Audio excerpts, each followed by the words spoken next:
sallallahu alaihi wasallam. Shikoj se ka thënë Allahu ja, "Wa yaqtuluna al-anbiya", sa i ka vrarë pejgamberët. E nëse dikush thotë, "Çish ka mujt me këta me vrarë pejgamber?" Çish kanë do? Vrasin fëmijë o vëllazër. Wallahi, mu kanë gjallë pejgamberi sallallahu kishin tentuar me vrarë. Wallahi, mu kanë gjallë pejgamberi sallallahu kishin tentuar me vrarë. 100 herë kanë tentuar me vrarë pejgamberin sallallahu.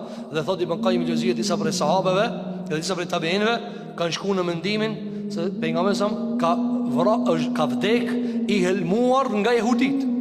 Në momentet e fundit i ka thonë Aishës radiallahu anha, ka thonë, "O Aishë, ki damari kryesor", ka thonë, mu ka këput. Ka thonë dhe është pimishit helmum. Pimishit e helmum që e ka bo jehudikja. Për këtë asyllë dhe shiko, ata nuk kanë tolerancët dhe pengamberve. Të tjerë, ai pengamberin s'ta ban e sabë. Të tjerë nuk ishtin në sabë logari heq. Për këtë asyllë dhe Allahu te bareke ve teala, "Dhalika bima asaw wa kanu ya'tadun." Kjo nga sa ata kanë bo shumë gjunah Allahut dhe i kanë kalu kufit e Zotit.